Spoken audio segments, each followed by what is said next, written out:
नमस्कार, मैं हूं संजय शर्मा। आप देख रहे हैं 4PM न्यूज नेटवर्क। मैं आपको आज एक बहुत शानदार खबर बताने जा रहा हूं। खबर सरकारी तंत्र के नाकारापन की। खबर मेरे और आपके टैक्स के सैकड़ों हजार करोड़ रुपए के सुहा हो जाने की, और खबर ये बताने की कि हमारी हुकूमत, हमारे अफसर कितने लापरवाह होते हैं, कितने ड्रामे करते हैं। उत्तर प्रदेश की राजधानी लखनऊ में खड़ा हूं। मेरे पीछे एक बहुत सुंदर बिल्डिंग देख रहे हैं आप। लिखा हुआ है इसके पीछे जयप्रकाश नारायण इंटरनेशनल सेंटर।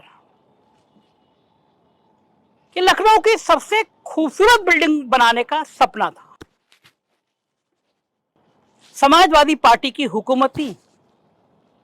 2013 में तय किया गया कि लखनऊ में एक ऐसी बिल्डिंग बनाई जाए जो इंटरनेशनल मानक पे खरी उतरती है और दुनिया भर के लोग देखने आए।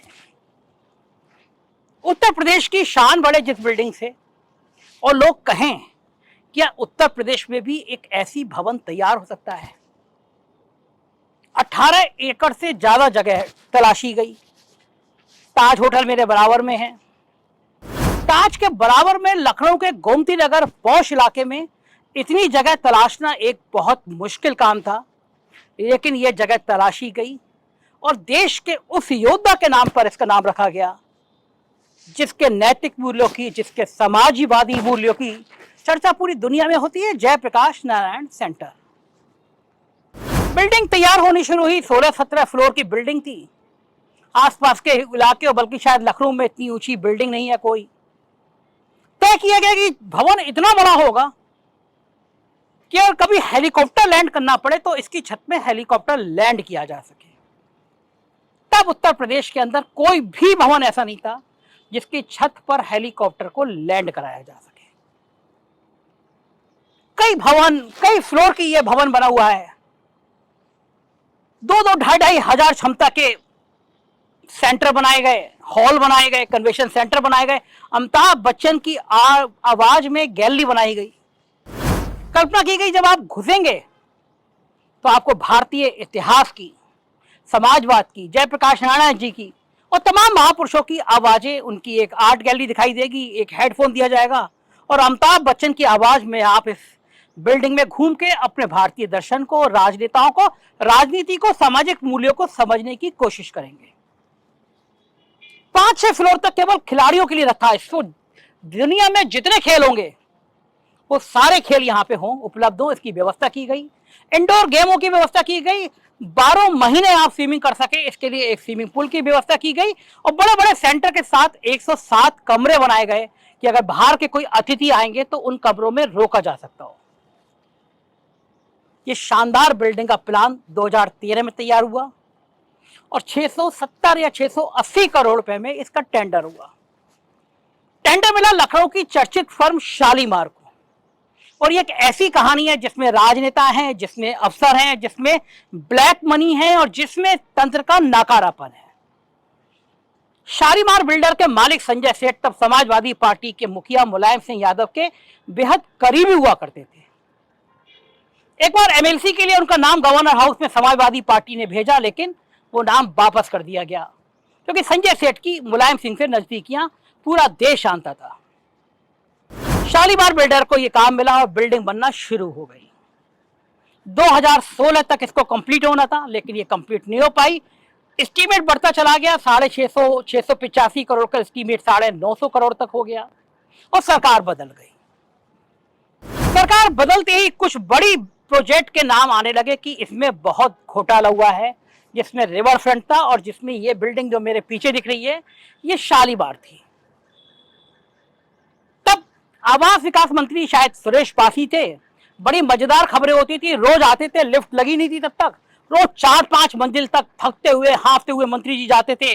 अपने सामने कुदाल आते थे, फावड़ा लाते थे और फर्श खोदते थे कि देखो कितना भ्रष्टाचार हुआ है, सीमेंट अच्छा नहीं लगा है, सरिया अच्छी नहीं लगी है।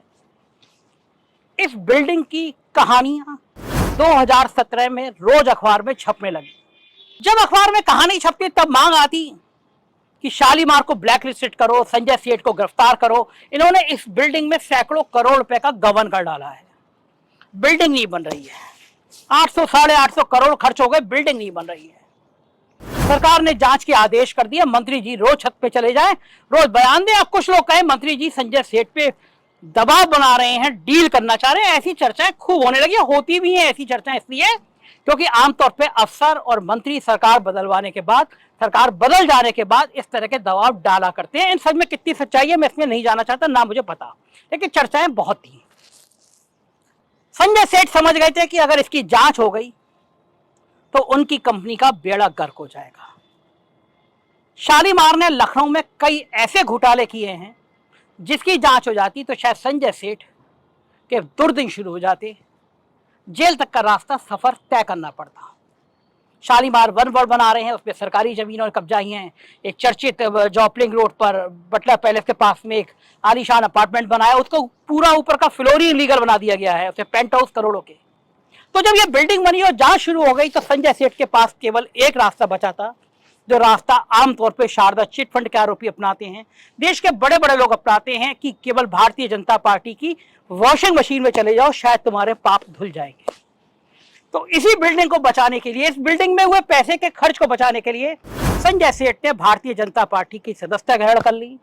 अगर पॉलिटिकल गलियारे में जो चर्चा हो रही है अगर वो मानी जाए तो कई करोड़ रुपए उन्होंने पार्टी में डोनेशन दिया। इस बात की जानकारी किसी को नहीं है कि कितने करोड़ थे वो। खैर, संजय सेठ राज्यसभा सदस्य बना दिए गए भारतीय जनता पार्टी में, उनको इनाम मिला। एक कैंट में एक इलीगल कोठी ली उन्होंने, उस कोठी को रेगुलाइज कराने के लिए अमित शाह को बुलाया। वो एक लंबी कहानी है, मैं फिर कभी आपको कहानी सुनाऊंगा। जब संजय सेठ भारतीय जनता पार्टी में चले गए तो लोगों को लगा कि ये पीछे की बिल्डिंग बन जाएगी, अब तो बनी जाएगी, संजय सेठ बीजेपी में आ गए हैं। लेकिन अफसोस, लखनऊ विकास प्राधिकरण और सरकार को लिखता रहा कि 100-150 करोड़ रुपए और दे दीजिए, ये बिल्डिंग कंप्लीट हो जाए। लेकिन जिस बिल्डिंग में घोटाले की बात चल रही थी वो बिल्डिंग सरकार को बने हुए 6 साल होने को आ गए। योगी सरकार को बने हुए लगभग 5.5 पौने 6 साल हो गए। ये बिल्डिंग अभी तक बनी नहीं, कंप्लीट नहीं हुई। अब जो आज मैं इस स्टोरी को करने आया हूं उसके पीछे मेरा कारण यह है, कुछ सवाल है, सरकार से सवाल है। इन्वेस्टर समिट हो रही है उत्तर प्रदेश में, पूरी दुनिया में मिनिस्टर गए हैं, पूरी दुनिया में आईएएस अफसर गए हैं। क्या यह सवाल नहीं खड़ा होगा कि प्रदेश की राजधानी के अंदर एक बिल्डिंग जिसपे 1000 करोड़ रुपया सरकार ने खर्च कर दिया, केवल 100-150 करोड़ रुपए और खर्च हो रहे हैं, वो बिल्डिंग कंप्लीट क्यों नहीं की गई? अगर बिल्डर बनाने वाले ठेकेदार, इस बिल्डिंग को बनाने वाले बिल्डर दोषी थे तो फिर उनको मेंबर ऑफ पार्लियामेंट बनाकर ताजपोशी क्यों की गई, क्यों नहीं उनको जेल भेज दिया गया?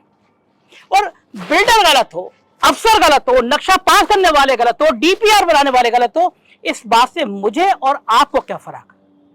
ये जो 1000 करोड़ रुपए बिल्डिंग में जो 1000 करोड़ रुपए लगे हैं, ये मेरा और आपके टैक्स का पैसा है। 1000 करोड़ रुपए कोई कम रकम नहीं होती, बहुत बड़ी रकम होती है। 1000 करोड़ खर्च हो चुके, लेकिन यह बिल्डिंग बनी नहीं। 1000 करोड़ की यह बिल्डिंग खंडहर हो रही है। जिस बिल्डिंग को देश का मॉडल बताया जा रहा था, जिस बिल्डर को यह कहा जा रहा था कि बिल्डिंग प्रदेश की तस्वीर बदल देगी, लखनऊ के सबसे पॉश इलाके में बिल्डिंग बनी हुई, वो बिल्डिंग आज खंडहर हो रही है और कोई पूछने वाला नहीं है। इस बिल्डिंग के गेट को बंद कर दिया गया है, इसमें जंग लग गई है गेट पर। वो बड़ा हंगामा मचा था। एक दिन अखिलेश यादव इस बिल्डिंग में आ गए थे, 10-11 फ्लोर तक चढ़े थे, वहां छत पे खड़े होकर उन्होंने इंटरव्यू दिया था, पूछा था ये बिल्डिंग क्यों नहीं बनी है। कई सिक्योरिटी अफसरों को सस्पेंड कर दिया गया था, तब से इस बिल्डिंग के अंदर घुसने की मनाही हो गई है। हमने भी गेट पे कोशिश करी, सिक्योरिटी गार्ड से अनुरोध किया कि हम बिल्डिंग को अंदर से देखना चाहते हैं, लेकिन उसने मना कर दिया कि अगर मैंने आपको कैमरे के साथ भेज दिया तो मेरी नौकरी चली जाएगी। किसी गरीब की नौकरी से खिलवाड़ करने का मेरा कोई इरादा नहीं था। लेकिन ये विडंबना है और ये तस्वीर है, ये तंत्र की तस्वीर है, ये सरकारों की तस्वीर है। सरकार किसकी भी हो, कभी भी बदल जाए, लेकिन आपके और मेरे टैक्स के पैसे की खिलवाड़ इसी तरह होता है। अब मुझे क्या करना चाहिए? एक पत्रकार के रूप में इस खबर को बोलकर, कल मैं अखबार में खबर छापकर, क्या मुझे रुक जाना चाहिए? मैं रुकूंगा नहीं। मेरे संग समस्या यह है कि मैं ऐसी लड़ाई को बीच में छोड़ता नहीं। मैं जाऊंगा, मैं आरटीआई में, लखनऊ डेवलपमेंट अथॉरिटी और गवर्नमेंट से पूछूंगा कि कि इसमें कितना इन्वेस्टमेंट हुआ, क्या कारण है, क्यों नहीं बना, और ये काम शुरू नहीं हुआ तो मैं इस लड़ाई को आगे तक ले जाऊंगा, मैं न्यायालय तक ले जाऊंगा, अदालत तक ले जाऊंगा। मैं आपके टैक्स से पैसे का हिसाब मैं मांगूंगा। यही जिद है मेरी सच की। लड़ूंगा। ये बिल्डिंग बननी चाहिए। अगर ये बिल्डिंग शुरू हुई है तो बननी चाहिए। जो दोषी है उसके खिलाफ कोई कार्रवाई करिए, आप कितना भी उसको दंड दीजिए, मुझे कोई सरोकार नहीं है। लेकिन 1000 करोड़ रुपए इस बिल्डिंग में लगे हैं तो ये बिल्डिंग बननी चाहिए। ये आम आदमी के टैक्स का पैसा है। ये बिल्डिंग बन जाती तो इससे वो रेवेन्यू आता, देश भर के खिलाड़ी यहाँ रुकते। आप अपने परिवार के साथ बच्चों को घुमाने के लिए आते हैं, भारत के इतिहास को जानते हैं। इस लड़ाई में मेरा साथ दीजिए। कमेंट में लिखिए ये वीडियो कैसा लगा और आप क्या चाहते हैं और आप क्या सहयोग कर सकते हैं।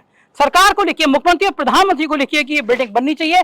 जो दोषी है उसके खिलाफ कार्रवाई करिए, लेकिन ये बिल्डिंग बनाइए। जयप्रकाश नारायण केंद्र को बनाने की इस मुहिम में मैं आपका साथ चाहता हूं। मुझे यकीन आप मेरा साथ देंगे। शुक्रिया, थैंक यू।